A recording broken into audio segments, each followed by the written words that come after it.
السلام عليكم.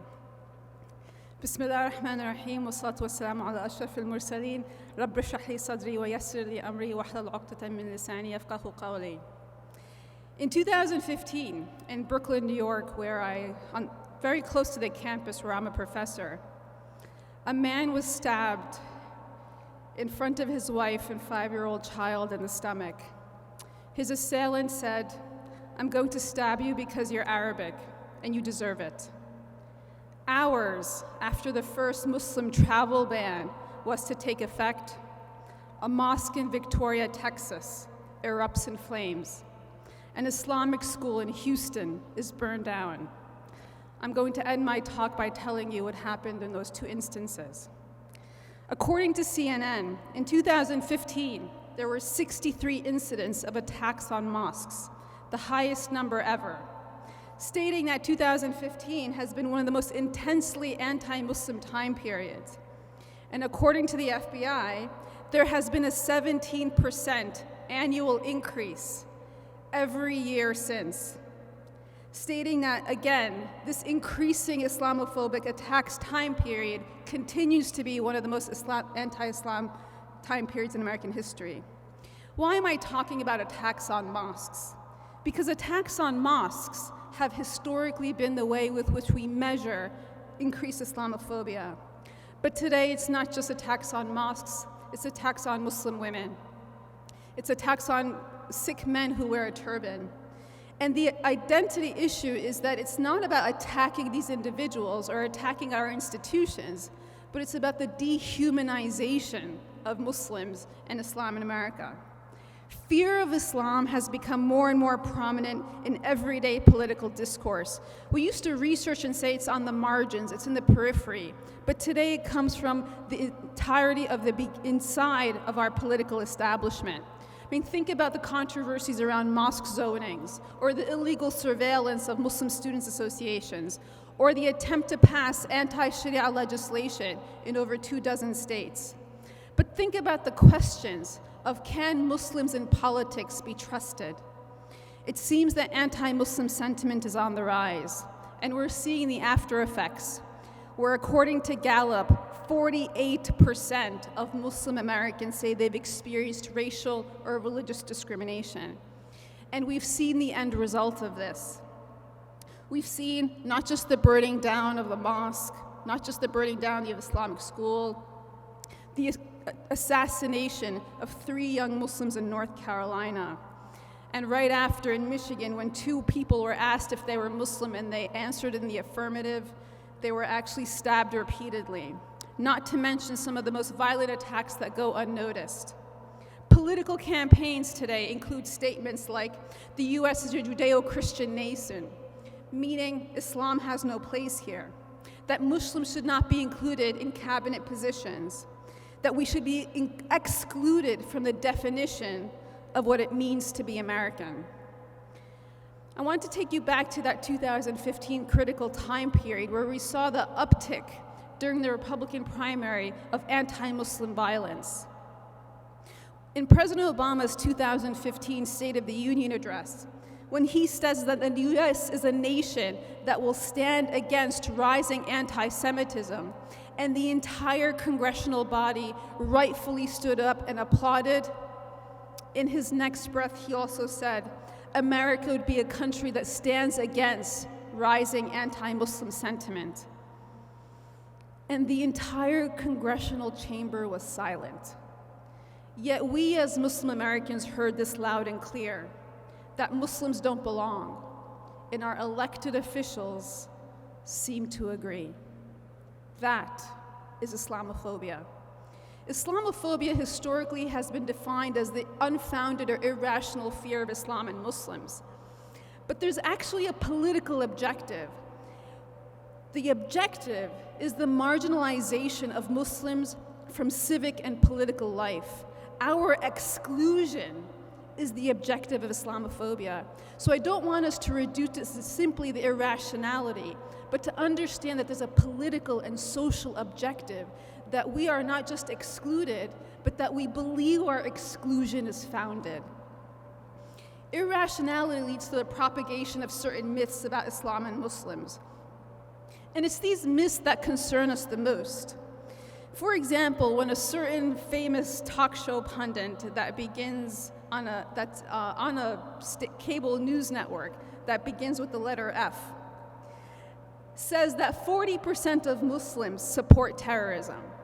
He says 40% of Muslims support terrorism, and it's a number that's often repeated. He's talking about Muslims worldwide. If you think about the population of Muslims in the world, 1.6 or 1.8 billion, then in order for that 40% number to be correct, 640 million Muslims throughout the world have to support terrorism. 640 million. Now, what does that look like if the population of Tunisia is only 11? Morocco, 33, Libya, 6, Jordan, 6, Indonesia, 250 million. Malaysia, 30, Pakistan, 193. Add to that the 172 million Muslims living in India. What you start to see is that in order for that one number to be true, you need for every single one of those people in every single one of those countries to actually believe it. And yet we know it's not true because every single one of those people in every single one of those countries has been fighting for freedom, democracy, and liberation from oppression. When conservative talk show pundit Ben Shapiro writes that 76% of Muslims are radical, where does he get this from? He's actually misrepresenting a Pew study done in Muslim-majority countries that asks citizens if they want religious courts to decide issues of family or property disputes, only for Muslims. It's a simple question. Do you want religious courts to decide family disputes, usually on inheritance, only for Muslims? In Pakistan, 76% of people said yes. Ben Shapiro then extrapolated from that one number that 76% of Muslims support Sharia, so 76% of Muslims must be radical. The insinuation of those two numbers that we think happen in the margins amongst those that are the most right-wing of pundits came to head in a congressional hearing held entitled Hate Crimes and the Rise of White Nationalism. The congressional hearing was called Hate Crimes and the Rise of White Nationalism, where in 2015, remember our three winners, the three young people that were killed in Carolina.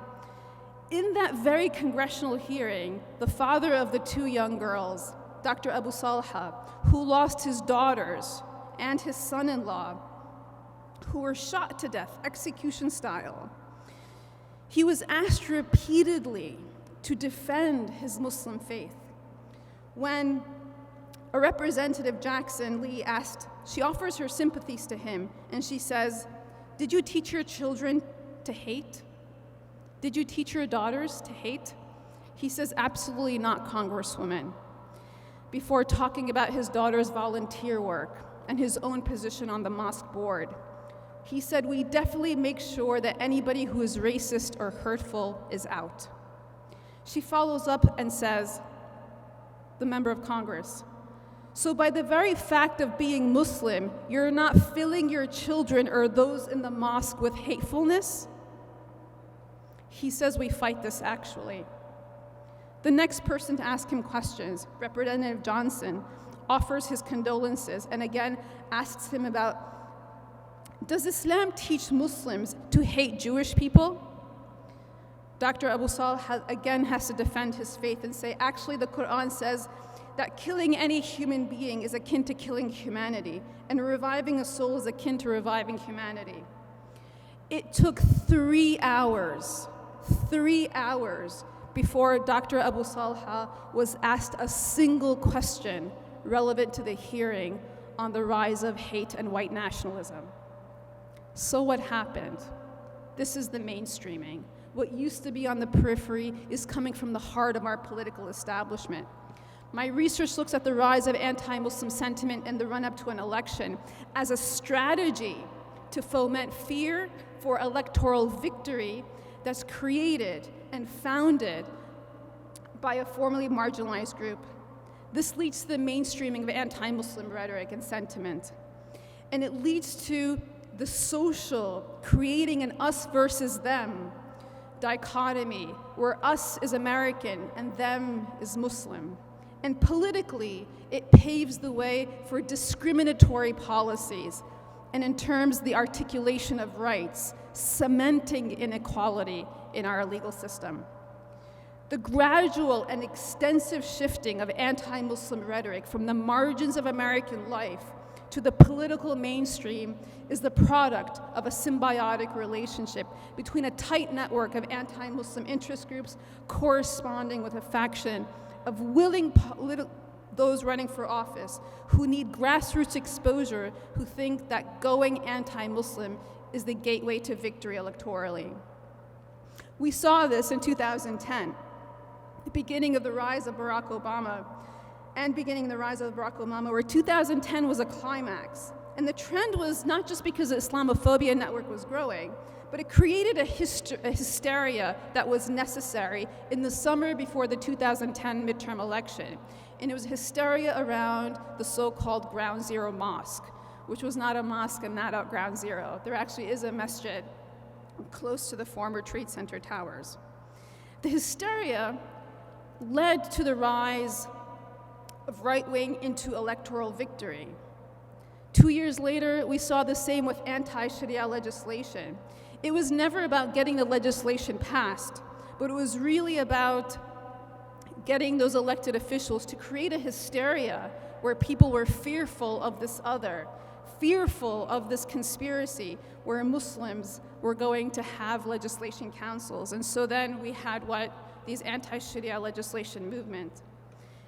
We saw this in 2010, where Oklahoma became the first state to pass a state-level constitutional amendment, State Question 755, banning Sharia law from being practiced in the state. And although the courts eventually struck down the law, it was the beginning of this nationwide movement that helped politicians present this anti-Muslim rhetoric to their base. And when former Republican Majority Leader Newt Gingrich made this anti-Sharia law his project, he said in 2015 in the Value Voters Summit, "We should have a federal law that says Sharia law cannot be recognized by courts in the United States. Such a law will let judges know no judge will remain in office that tried to use Sharia law." And it prompts a standing ovation from the crowd. And again, it's not about the issue, it's about that ovation. A few weeks ago, when we saw a congresswoman allege that Congresswoman Ilhan Omar was a suicide bomber, it wasn't just the statement she made, it was the reaction of the audience.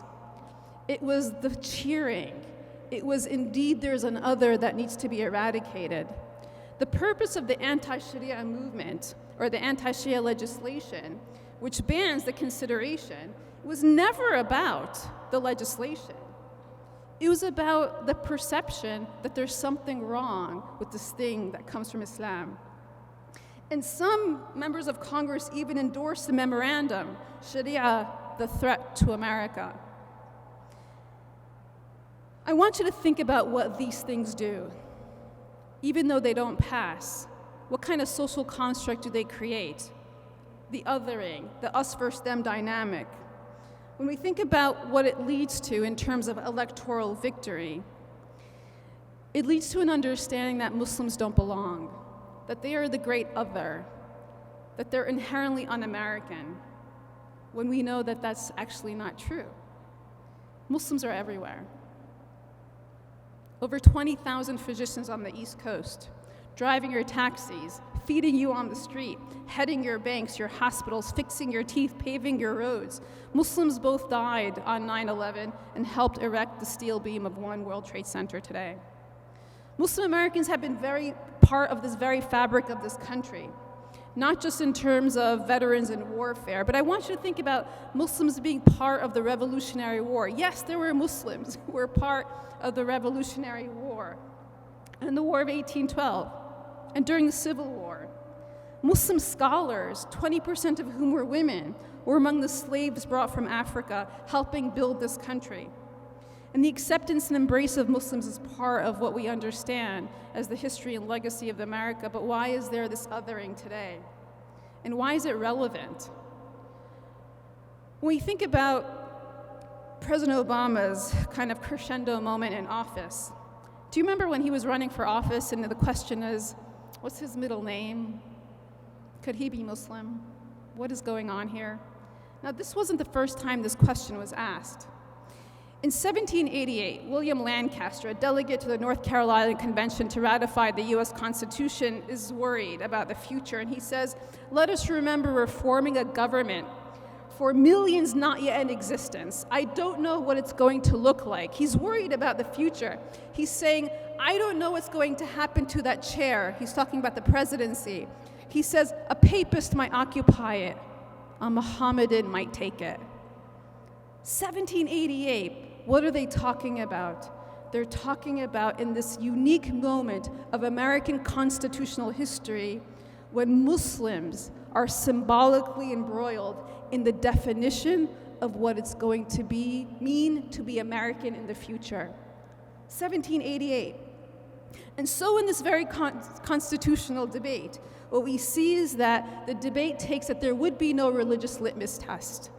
And it solidifies constitutionally not just American Muslim belonging, it solidifies that indeed a Muslim could one day be president. The ideals this country was founded on are the ones we all celebrate, but what's going on? What's happening?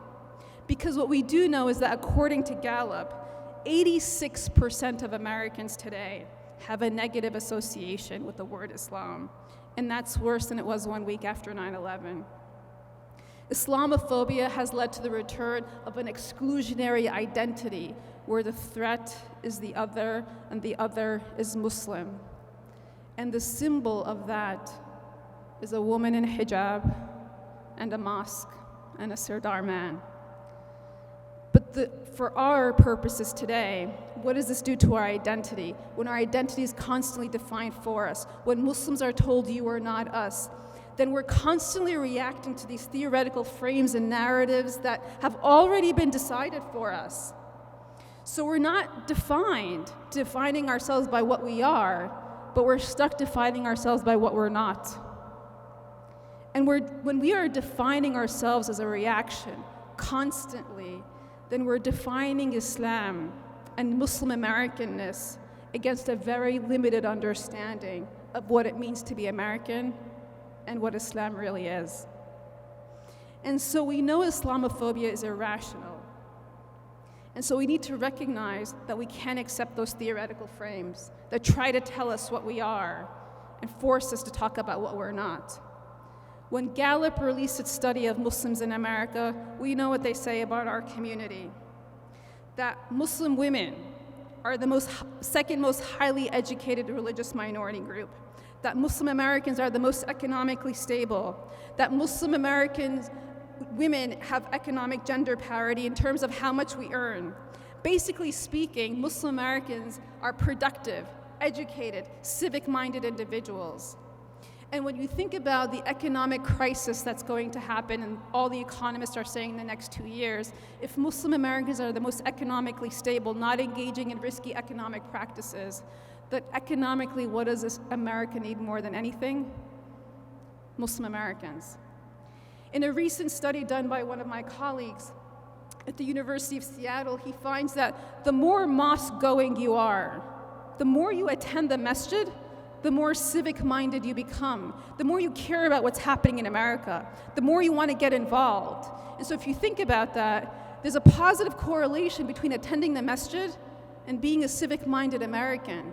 And if you think about what our religious obligation and our civic duty are one and the same, then of course, but why is that not the narrative?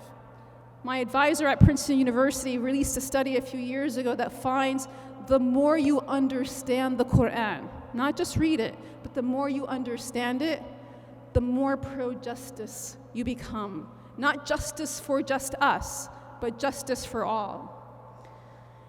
But unfortunately, we know what the data, according to Yaqeen Institute, tells us about Muslim youth, where the average young person today feels that they cannot be both Muslim and American, that 1 in 3 Muslim children doesn't want to tell others that they're Muslim, and 1 in 2 simply don't think that they can be both American and Muslim, and 1 in 6 pretend to not be Muslim.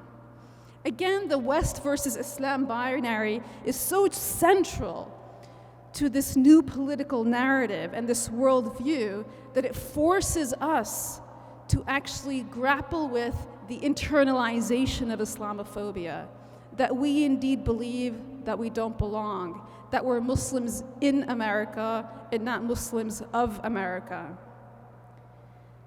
But yet, let's go back to those critical moments, because I'm almost out of time. I talked about those 2 incidents in Texas right after the Muslim ban, the burning down of the mosque and of the Islamic Center. And to bring it full circle, the 2 arsons I mentioned that took place in Texas, in the case of the Islamic school in Houston, the Muslim community came together and asked for leniency on the arson charges in an act for forgiveness, in an act to rebuild. Because what happened at that critical moment? In the moment of the rise of Islamophobia, the highest, over 700 Muslims ran for elected office. In terms of our philanthropic giving, it increased by 50%, and most of that came from Muslim women. The biggest targets of Islamophobia and violence are the ones that responded with what? The most graciousness, the most love, and opened their wallets. Testifying for leniency in those arson charges.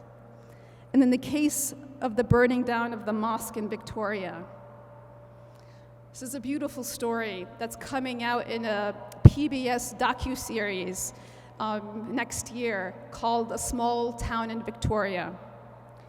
The small mosque, the co-founders historically were these 2 men, an Egyptian physician and a Pakistani physician. One of them is a neonatologist.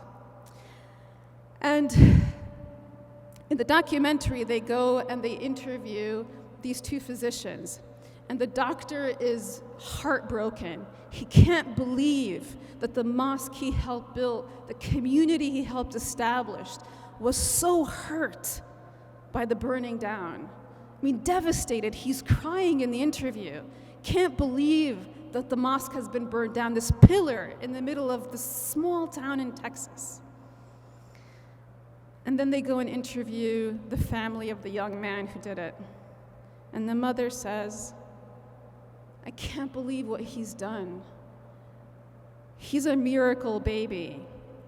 When he was born, he wasn't supposed to survive. But there was this doctor, a neonatologist, who saved his life.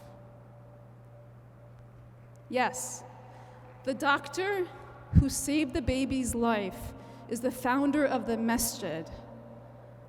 It was burned down by that young man. And so here in this story, in the heartland of America, is a question of belonging and a question of survival, of a community, but also of a family that doesn't know what went wrong. And here you have these physicians who saved the young man who actually burned down the masjid. And so the community is torn. And the pain runs deep. And the question is healing possible? The question for us is, what is our role in this healing? And the question for us as Muslim women, those of us who face the most abhorrent language of Islamophobia as the so-called symbols of Islam in America, how do we respond? How have we been responding? The ugliness that our community has been facing has been received with what? Our community embracing with love. I want you to think about it like this. You know when we talk about the Muslim Ummah as one body? And if one part of it hurts, the whole of it hurts. And we talk about the parts that are hurting being Kashmir and Palestine and the Uyghurs. What if it's us? What if we're the weak ones? What if we're the ones who are struggling And the whole world is waiting for Muslim Americans to wake up and awaken into our power, awaken into what we can do. That when we stand up and say, not in our name, we're standing up for all of those who are voiceless. The Muslim Ummah, the body, one part of it hurts, the rest of it feel the pain. It also works the same way with love. When one part of it embraces the pain with love, the love permeates throughout the rest of the body. Brothers and sisters, we are moving into a time period of increasing pain. We know there's an economic crisis. We know the racial and social and ethnic and religious divides are at all-time high in this country. And what we do know is that our faith, our religious obligation is so married to our civic responsibility as Muslim Americans that in many ways I feel like we actually hold the secrets in our pockets. And the question is, are we going to do our job? Are we going to face the ugliness of the world with the increased engagement? Are we going to face the increasing violence with the response of, we're not going to let this continue, not in our name, not in our country, because I'm not a Muslim in America, I'm a Muslim of America, and America needs me today more than it ever has in the past. Thank you.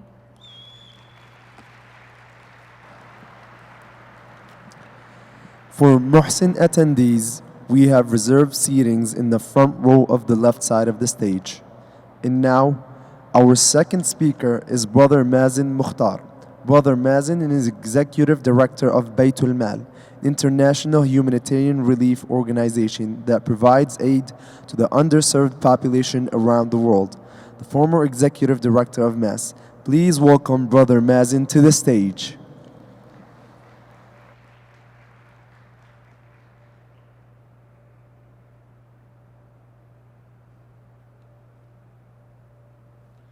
السلام عليكم ورحمة الله وبركاته. بسم الله الحمد لله والصلاة والسلام على رسول الله ونشهد أن لا إله إلا الله وحده لا شريك له ونشهد أن محمدًا عبده ورسوله. What a blessed gathering. How amazing it is that Muslims from all around the country come together so that we become better Muslims, more effective, more organized. That is something worth saying Alhamdulillah for. But of course, our subject today is about something that can harm our generation, the generations that are to come.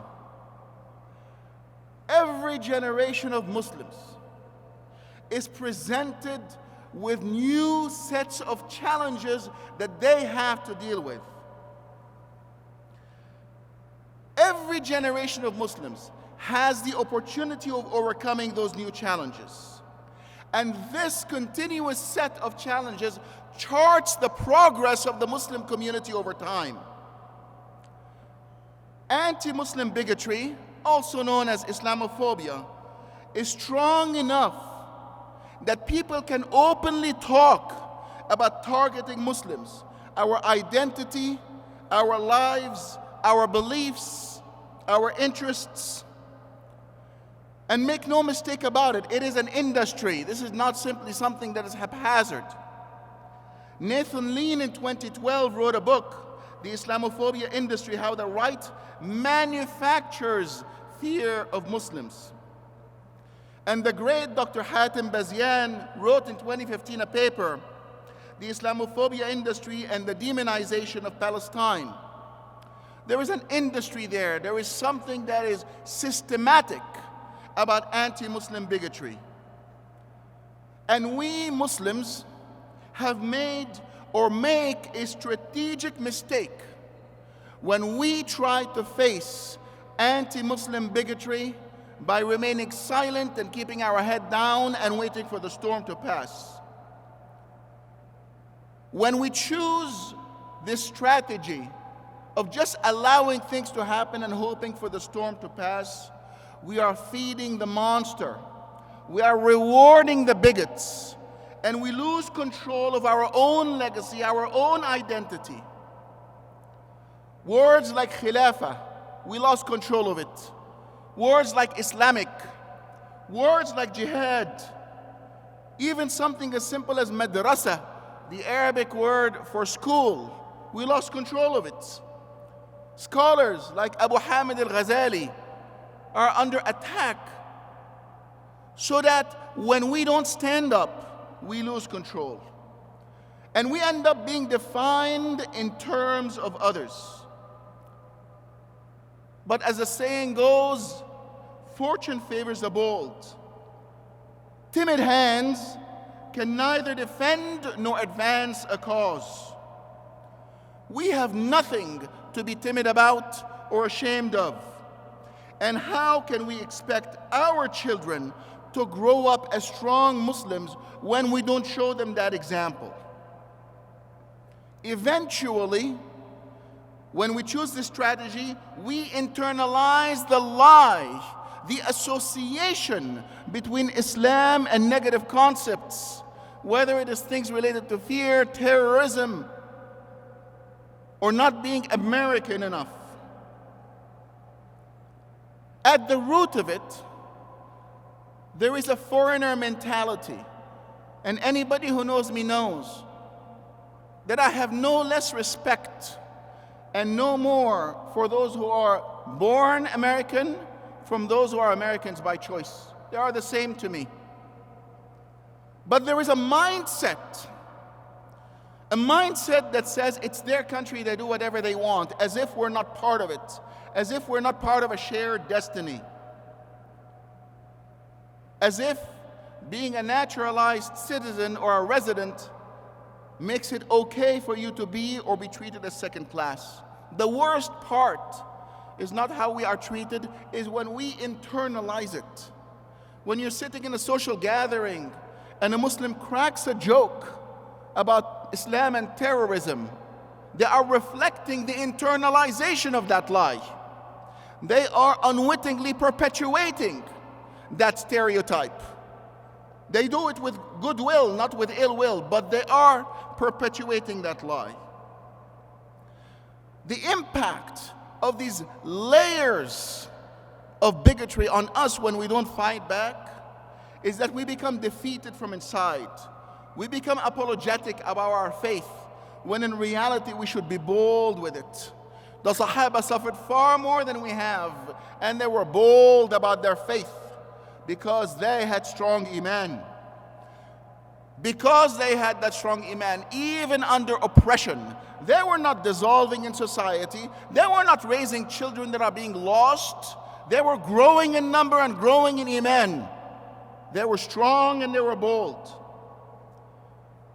When we buy into the lie, we raise a generation that is weak and uncertain about their identity, uncertain about their values, uncertain about their faith, who are pulled down by fear, pulled down by this uncertainty. We ask about the rise of Muslims who move away from Islam among young Muslims. This is one of the causes. When we don't stand up strong, when we present Islam weakly, how can we expect them to be strong when we're not showing the example of that strength? We must be the model for them. So there are certain things that the Muslim community needs to do, and there is a path ahead of us. And it starts by knowing that we are empowered. It starts by knowing that Allah does not put a challenge ahead of us that we cannot overcome. The question is not, can we overcome the challenge or not? The question is, will we or will we not? That is the question. Fighting bigotry is not the ceiling of our aspiration, it's the basement. At best, it is the floor. Fighting anti-Muslim bigotry is just the starting point of a long journey of sharing the best values, the best ideas, the best way of living with a population that is emotionally and spiritually starved for Islamic values. They just don't know it. A lot of the bigotry that we see is by ignorance, not by maliciousness. People who just don't know better. They have heard one bad thing here and one bad thing there. But the threat is real. And don't be fooled by the fact that for a while there is a lull. in the war, in the battle. Don't be fooled by the fact that now, alhamdulillah, the environment in certain circles is better than it was 8 years ago. Open bigotry was under the surface in France until the National Front, le Front National, became the second biggest party in France. It was under the surface in many places until it reared its head, sometimes violently, as we see in India and west of China, and sometimes in other ways, less violent, but also malicious in many places in Europe. The threat is real. And don't think that things cannot change tomorrow. But if we do our part, things can and will change for the better, bi'idhnillah. We are not only empowered, we are well positioned. We are educated. We are more multicultural and diverse than any segment of American society. We have the richness of the American-born experience and the foreign-born experience, the richness of African-American culture or black culture, the richness of white culture, the richness of South Asian culture and black culture. We are very rich, and we are coming up fast and strong. We have the ability to make a change, but we must have the courage of our ideas. If I learned one thing in the last 8 years in American politics, it is this: America respects the audacious and has no respect for the timid. Politics rewards ideas that are vigorously defended. If you look at the campaigns that have succeeded in different areas of American political life, you will find behind them a bold idea that is defended vigorously and continuously until it becomes a new norm, and people are shamed when they don't stand with that idea. When we ourselves act as if we are ashamed of our ideas, we cannot hope to be part of the solution. Sometimes I say the same sentence, and instead of saying America respects the audacious, I say the world respects the shameless. But we are not shameless people. We are people of principle. We believe in higher values. We believe in great things. We believe in truth and justice for ourselves and for others. So in our case, it's audacity, not shamelessness. But wallahi, we've all seen in the last 8 years that when you stand your ground, even though you're wrong, and everybody knows you're wrong, and everybody knows that what you have done is shameful, and what you have said is shameful, you stand up strong enough for it, eventually people just back off. But we are principled. We stand for justice, and we stand for justice in all cases for all people who are oppressed. But we must develop our institutions, our media talent, our ability to fight back. We must develop our think tank, our journal, our publication. We must develop our professor, our journalist. And when I say our, I don't mean somebody who is ours because they are Muslim and maybe Muslim by name. I mean people who stand for the right principle, regardless of where their nominal faith is. People who will stand for justice, who will stand for equality, who will stand against bigotry of all kinds. And there is much you and I can do. There is a lot individual Muslims can do. First, we must believe in the values of Islam. We must believe in the power of Allah subhanahu wa ta'ala. And we must believe that truth is worth fighting for. That running for cover is not the solution of every problem, and hardly is the solution for any problem. But standing up strong is worthwhile when it comes to justice and truth. We must believe that we can, bi'idhnillah, prevail. And we will, bi'idhnillah, prevail once we have done our part. We must also fight back. We must expose anti-Muslim bigotry wherever it is. When you're asked a question that no non-Muslims would be asked, you should respond and highlight that this is an offensive question. Would you ask it of a Christian? When you're asked to choose as a Muslim, where does your loyalty lie? You must expose such a question as a bigoted question. I like to say, you may be born American, I chose to be American. Does not make me any less than anyone else. We must educate ourselves and then educate others, and we start with our children. And we must frame our cause in terms of in ethical terms, not in terms of arbitrary this and arbitrary that. It has to be an ethical cause. We must use the language that everybody can understand, the language of right and wrong, the language of justice and injustice. And we must create a stigma around bigotry. We must use the right way so that people understand that this is unacceptable. We must also support the right candidates and the right campaigns. We must leverage the new environment that allows us to have more leeway in talking about issues like Palestine.